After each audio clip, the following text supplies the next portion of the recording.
9 గ్రామాలు 700 ఎకరాలు. పేదల భూములపై పెద్దల కన్ను. అడ్వాన్సులిచ్చి భూ రిజిస్ట్రేషన్లు.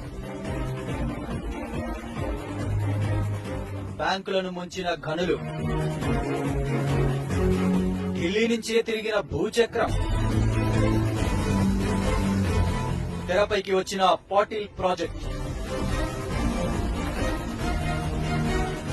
ఎంపీకి అధికారుల జీ హుజూర్.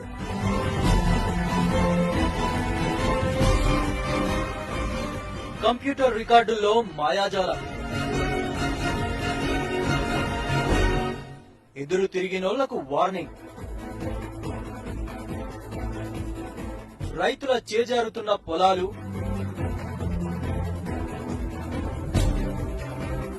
రోడ్డున పడుతున్న అన్నదాతలు. తెలంగాణ పల్లెల్లో పాటిల్ మంటలు. భూమి కొన్నదే మోసంతో ఆ పత్రాలు చూపించి బ్యాంకులను బురుడి కొట్టించారు. సీబీఐ విచారణ జరిగింది. కట్ చేస్తే ఢిల్లీలో భూచక్రం తిరిగింది. ఇప్పుడు ఆ భూముల్లో ఎంపీ గారు పాగా వేస్తున్నారు. ఆయన పేరుతో మెషిన్లు, మనుషులు దిగారు. ఏకంగా 700 ఎకరాలను లాక్కునే ప్రయత్నం జరుగుతోంది.